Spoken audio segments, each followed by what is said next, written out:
Welcome back. Programme के दूसरे हिस्से में हम बात करेंगे अमीर जमात इस्लामी कराची हाफिज नईमुर रहमान ने कहा है कि पीपल्स पार्टी ने वसाइल और इख्तियारात पर कब्जा किया हुआ है।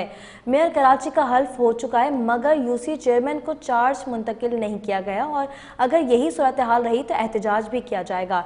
इस पर हम बात करेंगे। हमारे साथ टेलीफोन लाइन पर मौजूद हैं जमात इस्लामी के नजीब अयूबी साहब। सर, बहुत शुक्रिया, आपने अपना टाइम दिया। नजीब साहब, बताइएगा कि क्या आप लोगों को इख्तियारात नहीं दिए गए, क्या वजह है, क्या बताया जा रहा है? देखिए, सूरत हाल ये है कि इलेक्शन हुए एक तवील अरसा हो गया है और अभी तक जो फंड्स हैं वो रिलीज नहीं किए। फंड तो दूर की बात है, दफातर के कब्जे भी नहीं दिए गए हैं।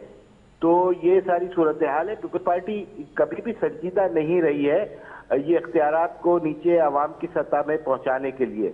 चुनांचे ये सारा मामला जो है वो लिंगर ऑन हुआ है, एक तरीके से मौलक है। तो अब तक जमात इस्लामी ही के काउंसलर ने और उनके चेयरमैन ने ही अपने अपने इलाकों में जो काम किए हैं अपने जाती वसाइल से या जमात इस्लामी की फंडिंग से, वो काम हो सके हैं। अदरवाइज कोई और काम हुकूमत की जानिब से या पीपल्स पार्टी की बदतरीन फस्तायत का ये मुजाहरा है कि उन्होंने इन फंड्स को रोक के रखा हुआ है और पूरे सिस्टम को जाम किया हुआ है। वो चाहते हैं कि हर चीज उनके हाथों से हो। वो चाहते हैं कि जो कर्जे लिए जा रहे हैं उसको गुलछड़े उड़ाकर और एक जाहिरी तौर पे दिखाकर उसको खर्चे के अंदर शामिल किया जाए। तो अब इनके हाथ से बनी हुई रोडों का हाल तो आपको मालूम है कि एक सहाफी आता है और वो रोड बनने के 2 दिन के बाद जब वो रोड को हाथ से उठाता है तो रोड हाथ में आ जाती है। तो ये सारी सूरत हाल है। तो ये किसकी आंखों में धूल झोंक रहे हैं? मैं समझता हूँ कि इस तरीके से निजाम नहीं चलाए जा सकते। और जो कल असेंबली के अंदर यानी ऐवान के अंदर बल्दिया के जिस तरीके से उन्होंने मुजाहरा किया है बदतमीजी का, और उनके अल्फाज आप देखिए, शर्म से जो है वो मैं बयान नहीं कर सकता कि किस नौयत के इल्जामात की बौछार जाली कब्जा मेयर ने जो है वो मचा के रखी है। और उसके जवाब में मैं समझता हूं कि हाफिज नईमुर रहमान साहब ने बहुत माकूल बात की। उन्होंने कहा कि अगर असेंबली के अंदर इस ऐवान के अंदर आप बजट को नहीं लाते कराची के तो फिर क्या करने आए हैं? फिर तो मकसद फौत हो जाता है। 15 तारीख को इलेक्शन हुए और 14 तारीख को इजलास में बदनजमी की वजह क्या थी? बदनजमी की वजह ये थी कि उसका कोई एजेंडा ही नहीं था।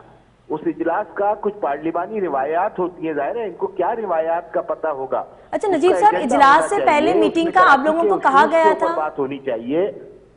उन्होंने ये कहा कि हम तारुफ के लिए जमा हुए हैं, तो किस चीज का तारुफ करा रहे हैं आप? अच्छा नजीब साहब, एक पूरा बच्चा वाकिफ है, पूरा कराची कब्जा मेयर को जानता है और किस तरीके से पैराशूट से इनको उतारा गया और 193 सीटों की जगह 170 सीटों वाले को मेयर बनाया गया। 9 लाख वोट लेकर जीतने वाले को आपने पीछे कर दिया। तो ये आपके तारुफ से तो पूरा पाकिस्तान। तो नजीब साहब, इस तरह अदम एतमाद की तहरीक ले आए ताकि मेयर कराची को हटा दिया जाए। जनाब, मेयर कराची को हटा दिया जाए, वो अपनी गलती माने, वो तो खुद ही हट जाएंगे। मसला ये है कि उनकी स्टैंडिंग क्या है, मुझे आप बताइए।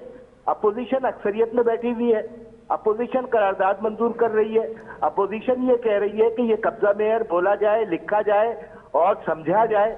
तो अब आप बताइए, करारदाद पेश हो जाती है, करारदाद मंजूर हो जाती है और वो उठ के भाग जाते हैं।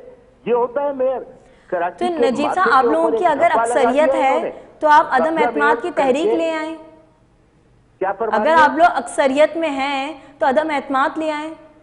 देखिए, बहुत सारे मराहिल हैं, बहुत सारे मराहिल हैं। इनको तो ढीली चड्डी पहनाई हुई है कब्जा मेयर को कि दोनों हाथों से ये अपनी चड्डी संभाले या ये कि कराची का इंतजाम संभाले।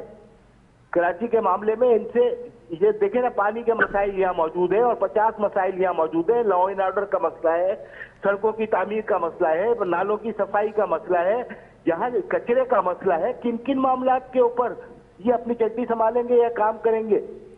अच्छा नजीब साहब, मेयर दीजिए, एहतराम दीजिए जो अक्सरियत के अंदर मौजूद है। अच्छा, मेयर कराची जो है मुर्तजा वहाब अभी मेयर बने हैं तो अब वो दौरे कर रहे हैं, आप लोगों के लोगों से भी मीटिंग कर रहे हैं, तो फिर आहिस्ता आहिस्ता तो वो काम करेंगे ना? देखिए, आहिस्ता करें या तेज करें, यानिया जानिया ना लगाए। ये तो इलेक्शन में संजीदा ही नहीं थे। ये तो जमात इस्लामी कान से पकड़ के इनको इलेक्शन के अंदर लेके आई है और उसके बावजूद जब ये हो गया तो अब तक इख्तियारात नहीं दिए, अब तक कोई फंड रिलीज नहीं किए और इसकी जगह ऊपर से अफराद को पजीरों में लाके बिठा रहे हैं हर यूसी की सतह के ऊपर। हर चेयरमैन के ऊपर आपने एक आदमी बिठा दिया, मीडिएटर को। वो आपका फ्रंटमैन है, वो काम क्या करने देगा?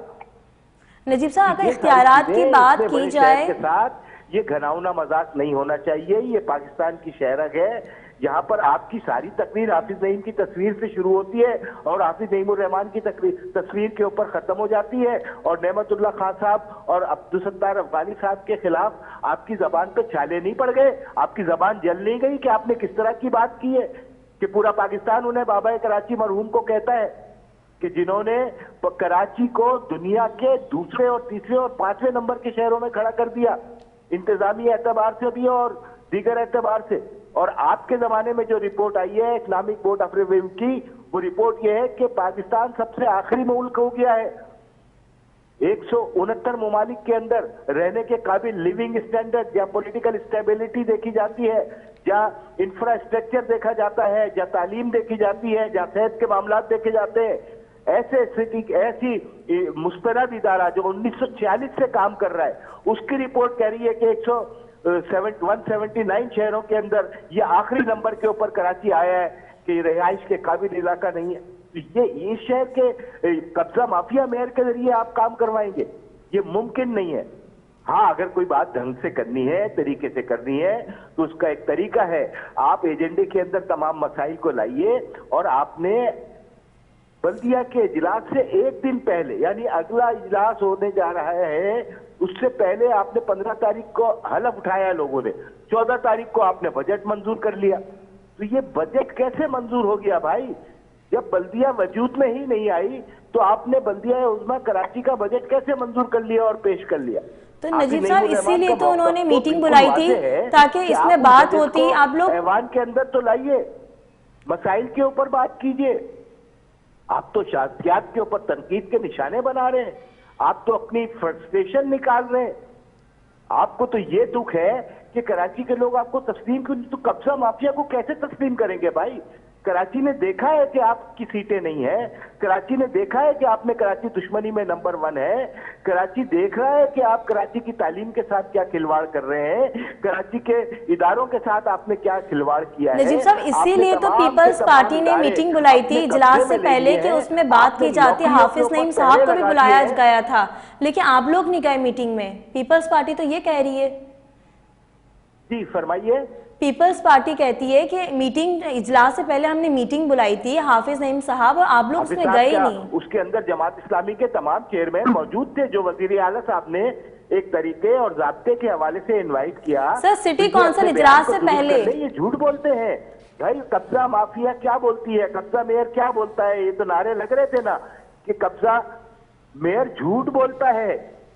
ये तो रिकॉर्ड का हिस्सा है कि वजीर आला की दावत के ऊपर जमात इस्लामी के चेयरमैन वहां गए हैं, उन्होंने अटेंड किया है, अपना मौकफ रखा है और ये तमाम तहफुजात का इजहार किया है कि देखिए हमें दफातर दीजिए, हमें काम करना है। नजीब साहब, सिटी कौंसिल इजलास से पहले जो मीटिंग बुलाई थी उसकी बात हो रही है। सिटी कौंसिल इजलास से पहले जो मीटिंग बुलाई गई थी उसमें आप लोग नहीं गए। पीपल्स पार्टी तो ये इल्जाम लगा रही है। कल नजमी आलम साहब ने यही बात की है। जो इनके पुष्पना है, जो इनकी बैग के ऊपर मौजूद हैं, उनके इजलास में जमात इस्लामी के तमाम चेयरमैन मौजूद थे, दीगर पार्टियों के चेयरमैन भी मौजूद थे। जमात इस्लामी ने ऑन फ्लोर उस दावत के अंदर अपनी बात रखी, अपना मौकफ रखा। देखिए, ये मीडिया के सामने झूठ बोलकर ये काले को सफेद और सफेद को काला नहीं कर सकते। असेंबली इजलास के अंदर आपको वो तमाम चीजें रखनी चाहिए। आना और जाना इससे कुछ नहीं होता, मौकफ की बात होती है। आप कराची के मसाइल के हल के लिए अगर संजीदा हैं तो कराची के मसाइल को एजेंडे का हिस्सा बनाना चाहिए था। ये पहला इजलास था, इस पहले इजलास के अंदर आपको देना चाहिए कि वाटर के क्या मसले हैं, बिजली के क्या मसाइल हैं, सड़कों की क्या सूरत हाल है, मानसून का सीजन लगा हुआ है, नालों की क्या सूरत हाल है। आपने इनमें से किसी चीज को भी एजेंडे का हिस्सा नहीं रखा। आप कह रहे हैं ये तारुफी प्रोग्राम है, तो तारुफ किस चीज का कराएंगे आप? कराची दुश्मनी में अपने नंबर 1 होने का तारुफ कराएंगे? कराची के लड़कों की नौकरियां बंद करने का आप तारुफ कराएंगे? कराची के अंदर लिसानी फसादात करवाने का तारुफ करवाएंगे? कराची के हुकूक को गसब करने का तारुफ कराएंगे? इन 30 सालों में आपने 16 साल से तो आप मौजूद है ना, एक कॉलेज का इजाफा नहीं किया। और जितनी सर सीटें अब थी जो वो सारी अगला की सारी इजलास फेल होगा थी। उसमें आप लोगों का क्या एजेंडा होगा? देखिए, हमारा एजेंडा बड़ा वाज़ेह है कि अगर आप ढंग से काम करना चाह रहे हैं तो आपको पार्लिमानी तरीकों के ऊपर चलना होगा। नेमतुल्लाह खान ने 1-1 करोड़ रुपए हर यूसी को दिए, चाहे वो पीपल्स पार्टी के लोग हों या किसी और पार्टी के लोग हों। आपको भी इसी तरीके के ऊपर अमल करते हुए तमाम यूसी चेयरमैन को, irrespective of any affiliation of any party, सबको फंड रिलीज करने चाहिए। फिर कराची खूबसूरत बनेगा और पता चलेगा कि पीपल्स पार्टी के इलाके कितनी गंदगी का शिकार है और जो जमात इस्लामी के पास इलाके हैं वो कितनी खूबसूरती का। आप दे तो पैसे, आप रिलीज तो करें। जो काम करने वाले लोग हैं उनको दफातर तो दीजिए आप। अच्छा नजीब साहब, यही बात पीपल्स पार्टी कहती है कि हमारे अपने नुमाइंदों को भी ऑफिसेज इसीलिए नहीं मिले क्योंकि हम चीजें मैनेज कर रहे हो। जमात इस्लामी के लोगों को भी ऑफिसेज इसीलिए नहीं मिले तो मैनेज करके बता दिया ना। जमात इस्लामी ने जो 4 दिन की ये बकरीद गुजरी है उसमें जिस खूबसूरती के साथ उन्होंने अपने वसाइल को इस्तेमाल करते हुए रोडों की सफाई की है और आलाइशें उठाई हैं, उनको डंप किया है। तो नजीब साहब, क्या वो सरकारी वसाइल नहीं थे? देख लीजिए सफाई सुथराई की पोजीशन। तो जमात इस्लामी ने तो बगैर फंड के काम करके तो क्या मेयर कराची ने बरसात के दिनों में, बकरीद के दिनों में आप लोगों से कोई ताउन नहीं किया? देखिए, अगर ताउन करते तो हमारा ये मसला ही नहीं था। हम तो उनकी तारीफ करते, अच्छे काम की तो हम तारीफ करेंगे ना। आप ताउन कीजिए, आप अभी दफातर दीजिए। सर इस बार तो पूरे कराची में बहुत बेहतरीन सूरत हाल रही है। हम तारीफ करेंगे, लेकिन हम चूंकि अपोजिशन में हैं इस वक्त, हम आपके बुरी चीजों के ऊपर तनकीद भी करेंगे। ये हमारा हक है, ये हमारे शहर का हक है कि अगर आप इसके फंड खा रहे हैं, अगर चाइना कटिंग के नाम पे, रोड की कटिंग के नाम पे, पार्कों पे कब्जे के नाम पे आप अगर इसका फंड खा रहे हैं तो हम तनकीद करेंगे। और आप अगर कोई अच्छा काम अगर आपसे हो जाएगा तो हम उसकी तारीफ करेंगे। ये तो हमारा उसूली मौकफ है। अच्छा नजीब साहब, एक चीज ये कि पीटीआई के जो 30 लोग आपसे राब्ते में हैं, अभी भी मुनहरिफ अरकान आपके साथ हैं? देखिए, अब ये 30, 31 और 2 और 4 की बात नहीं है। अब ये उसूली बात है। उसूली बात ये है कि जब इलेक्शन हो गए और जमात इस्लामी से नहीं, मतलब फिर अगर ये 30 अरकान अगर आपके साथ नहीं है तो फिर आप लोग अक्सरियत में नहीं रहे ना? किया आपने, लोगों को पैसों की ऑफर क्यों की? आपने लोगों को तोड़ा क्यों? आपने लोगों को मिसगाइड क्यों किया? अगवा क्यों किया? आपने हिकार में क्यों रखा? गिरफ्तारियों का खौफ क्यों डाला? घर से बच्चे उठाने का खौफ क्यों डाला? ये सारे वो गैर जमहूरी हथकंडे हैं जिसके जरिए आपने लोगों की वाबस्तगी और हिमायतों को तब्दील कराने की कोशिश की है। लेकिन ये जबर टूटेगा, ये फजा खत्म होगी और उसके बाद आप देखेंगे कि यही कराची के जो अफराद हैं, ये एक तरीके से फिर ये खुद इतना प्रेशर इनके ऊपर आवाम डाल देगी कि ये भाग जाएंगे असेंबली छोड़ के, ऐवान छोड़ के। अब ये तो नारे लग गए ना। अब ये जिस जगह जा रहे हैं लोग कब्जा मेयर कहते हैं, इनके नाम से भी लोग अब वाकिफ नहीं है।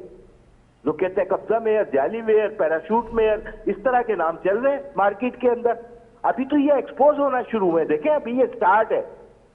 और जैसे जैसे ये चीज आगे बढ़ेगी, मुर्तजाबाद के चेहरे से कलई उतरेगी और पीछे वडेरे का चेहरा निकल के सामने आएगा। मुर्तजाबाद तो कब्जा मेयर जो है एक पपिट है। अच्छा नजीब साहब, एक आखिरी सवाल आपसे करेंगे कि जो अपने मफादात के लिए वो इस भोले भाले से और एक मासूम से बर्गर बच्चे को उठा के ले आए हैं, लोगों को फेस करना तो इनको आता नहीं, इनको सवाल के जवाब देने आते नहीं, इन्हें मालूम नहीं है कि नेमतुल्लाह खान के दौर में कौन सी करारदाद। नजीब साहब, आखिरी आपसे सवाल ये करेंगे कि मेयर कराची जो है हर जगह दौरे कर रहे हैं, क्या आप लोगों से नहीं मिल रहे? वो करारदाद लेके आई थी, उसकी साइन है उसके ऊपर, काजी सदरुद्दीन साहब की साइन है उसके ऊपर। और उस ऐवान के अंदर बल्दिया में जनाब ये सईद गनी मौजूद थे। ये कैसे बात कर रहे हैं? उनकी साइनों के साथ, उनकी मंजूरी के साथ ये सारी चीजें मामला तय हुए हैं। तो इल्जामात के देखें कोई सर पैर नहीं होते, और खासतौर पर जब पीपल्स पार्टी इल्जाम लगाती है तो वो उसका तो कोई आप समझ ही लें कि कोई प्रैक्टिस ही नहीं है उनकी पढ़ने की, लिखने की और समझने की और रिकॉर्ड को देखने की। अवाम की आंखों में धूल नहीं झोंकी जा सकती। ठीक तो है, पीपल्स बहुत पार्टी शुक्रिया। नजीब अयूबी जमात इस्लामी से हमारे साथ टेलीफोन लाइन पर मौजूद थे। उन्होंने बताया कि मेयर कराची और पीपल्स पार्टी जो है उनसे ताउन नहीं कर रही है। प्रोग्राम के आखिरी हिस्से में हम बात करेंगे FIA कराची की बड़ी कार्रवाई। कराची के इलाके गुलशन इकबाल में जाली ट्रैवल एजेंसी के दफ्तर पर छापा मारा गया है। इस पर हम बात करेंगे। हमारे साथ टेलीफोन लाइन पर मौजूद है नुमाइंदा K21 न्यूज़ हारून रशीद। हारून बताएगा कि ट्रैवल एजेंसी पे दफ्तर पे छापा मारा गया है और क्या क्या बरामद हुआ है। देखिए, आज बिल्कुल FIA इंसानियत स्मगलिंग की एक बड़ी कार्रवाई की गई। कार्रवाई गुलशन इकबाल में की गई है। कार्रवाई सर्कल इंस्पेक्टर इंचार्ज शेख ने कराची के गुलशन इकबाल में ट्रैवल एजेंसी की दफ्तर पर छापा मारा गया। इस दौरान पुलिस FIA ने 2 मुल्जिमान को गिरफ्तार किया है। गिरफ्तार मुल्जिमान की जो शनाख्त बताई जाती है वो मोहम्मद राइल और काशिफ रजा के नामों से बताई जाती है। मुल्जिमान के कब्जे से इनकी ट्रैवल एजेंसी से जो है FIA हुकाम ने 250 पासपोर्ट बरामद किए हैं। तो मुल्जिमान ने मुज़क्करा पासपोर्ट को गैर कानूनी कब्जे में रखे हुए थे। मुल्जिमान मुख्तलिफ जाली मोहरें भी बरामद की गई है। मुल्जिमान के खिलाफ मुकदमा दर्ज कर लिया गया है। मुल्जिमान का 4 दिन का रिमांड भी FIA ने हासिल कर लिया है। जबकि मुल्जिमान जो है इंसानी स्मगलिंग के क्या गिनाव धंधा करते थे और जाली पासपोर्ट बनाकर गैर कानूनी तरीके से कराची से इंटरनेशनल सतह पर लोगों को जो है गैर कानूनी तरीके से बेचते थे। FIA हुकाम ने आज एक कामयाब कार्रवाई की है और इससे इनके हवाले से मजीद भी तहकीकात की जा रही है। जब हमारी बात हुई director FIA Karachi zone Abdul Islam Sheikh sahab से, तो इनका कहना था कि मुल्जिमान के खिलाफ मुकदमा दर्ज किया गया। इनके देगर साथियों के खिलाफ, इनके नेटवर्क के देगर जो है मुल्जिमान, उनके लिए भी जो है टीमें खुसूसी तश्कील दे दी है। उनको गिरफ्तार करने के लिए छापामार कार्रवाइयां भी शुरू की जा रही हैं। जी सही। हारून बताएगा कि एक मामला नजर आया कि पाकिस्तान कस्टम्स मेगा करप्शन के सामने आया है कि FIA ने मुकदमा कस्टम्स एक्ट 1969 के तहत दर्ज कर लिया है। ये क्या मामला है? जी देखिए, गुज़श्ता दिनों पाकिस्तान कस्टम के 2 अफसरान जो कि कुछ दिनों से लापता थे, इसके बाद एंटी करप्शन और FIA ने इनको बाकायदा कराची एयरपोर्ट पर कराची से पाकिस्तान से फरार होते हुए एयरपोर्ट को गिरफ्तार किया था। इनके खिलाफ FIA ने मुकदमा कस्टम एक्ट 1969 के तहत दर्ज किया था। इनके साथ साथ एंटी करप्शन ने भी इन दोनों पुलिस अफसर कस्टम के अफसरान तारिक महमूद और यावर अब्बासी के खिलाफ दर्ज किया था। दौरान तफ्तीश तारिक महमूद और यावर अब्बास ने तेल का खैज इंकशाफात किए हैं। FIA जराये के मुताबिक मुल्जिमान से गिरफ्तारी के वक्त 54 लाख पाकिस्तानी रुपए, 61,000 अमारती धर्म और 2406 अमेरिकन डॉलर बरामद हुए। कलेक्टर कस्टम तक के ओहदे के अफसरान कराची में स्मगलिंग के नेटवर्क का हिस्सा हैं। FIA हुकाम और एंटी करप्शन हुकाम का मजीद कहना था कि कस्टम के आला अफसरान छालिया, कटका समेत गैर कानूनी एशिया के स्मगलिंग में भी मुलवस हैं। दौरान तफ्तीश मुल्जिमान ने बताया कि गिरफ्तार मुल्जिमान तारिक महमूद और यावर अब्बास पर पकड़ी गई स्मगलिंग शुदा एशिया को छुपाने का भी इल्जाम है। गिरफ्तार कस्टम के अफसरान से बगैर वारंट छापामार कार्रवाइयां और दीगर गुनाहों के इल्जामात भी के हवाले से भी तहकीकात की जा रही है। गिरफ्तार कस्टम के हुकाम जो गिरफ्तार हैं, इन हुकाम में मोजको गोड हो गया, शराब गोड हो गया, गगर फाटक हो गया, इसके साथ साथ दीगर इलाकों में महाना 5 करोड़ रुपए की ये भत्ता वसूली में कलेक्शन करते थे, जो कि अपने दीगर अफसरान को भी रकम देते थे। गिरफ्तार कस्टम अफसरान तारिक महमूद और यावर अब्बास ने मजीद इंकशाफ किया कि छालिया कटके के स्मगलिंग के 6 करोड़ रुपए महाना अलग वसूल किए जाते थे। तारिक महमूद और यावर अब्बास ने अपने मजीद एंटी करप्शन और कस्टम हुकाम को अपने तफ्तीश में बयान दिया कि वसूल की गई stamp money collector, director custom intelligence, addition collector और सुप्रिटेंडेंट में तकसीम होती थी। FIA हुकाम को मजीद बयान में कहा, इन्होंने बताया कि मार्च 2023 में 1 माह में स्मगलिंग छुड़ाने पर director anti smuggler Usman Bajwa ने स्मगलरों से जो है 16 करोड़ रुपए रिश्वत वसूल की थी। 2020 में director anti smuggling Nagal Saeed ने भी स्पेड मनी के लिए काबिल एतमाद अफसरान का एक नेटवर्क तश्कील दिया था। दौरान तफ्तीश कस्टम के अफसरान गिरफ्तार ने मजीद इंकशाफ किया कि स्मगलिंग नेटवर्क को ताफ सईद के बाद कानून director anti smuggler Usman Bajwa ने मजीद तरक्की दी। मुल्जिमान ने अपने तफ्तीश के दौरान मजीद बयान दिया है कि उस्मान बाजवा छालिया और दीगर एशिया छोड़ने पर महाना 10 करोड़ रुपए वसूल करता था। दौरान कस्टम के अफसरान ने मजीद दौरान तफ्तीश इंकशाफ किया है कि फरवरी 2023 में collector Aamir theme director anti smuggling तैनात हुए। आमिर थीम भी छालिया और गैर कानूनी एशिया की तरसल पर स्मगलिंग से स्पॉट मनी की वसूली में मुलवस है। दौरान कस्टम मुल्कों ने मजीद इंकशाफ किया है और इस दौरान जब हमारी बात हुई कस्टम हुकाम से, FIA से और एंटी करप्शन जो इनके दोनों अफसरान से तहकीकात कर रही हैं, इन तहकीकात ज़राए ने मजीद कहा कि कस्टम कलेक्टर सतह के अफसरान उस्मान बाजवा, लाकिब सईद, आमिर थेम करप्ट तरीन अफसरान में शामिल होते हैं। कस्टम कलेक्टर स्मगलिंग को तहफ़्फ़ुज़ देने और देकर माहाना करोड़ों रुपए लेते हैं। गिरफ्तार यावर अब्बास का ने अपने दौरान बयान कहा है। गिरफ्तार कस्टम अफसरान के बयान की रोशनी में मजीद कस्टम अफसरान की गिरफ्तारी भी हो सकती है। सही, बहुत शुक्रिया हारून रशीद, नुमाइंदा के 21 न्यूज़ हमें बता रहे थे। गुलशन इकबाल में जाली ट्रैवल एजेंसी के दफ्तर पर छापा मारा गया और मुल्जिमान के कब्जे से 250 पासपोर्ट और मुख्तलिफ जाली मोहरें भी बरामद की गई हैं। प्रोग्राम का वक्त अपने इख्तिताम को पहुंचा। मुझे मेरी टीम को दीजिए इजाज़त। अल्लाह ने के बाद।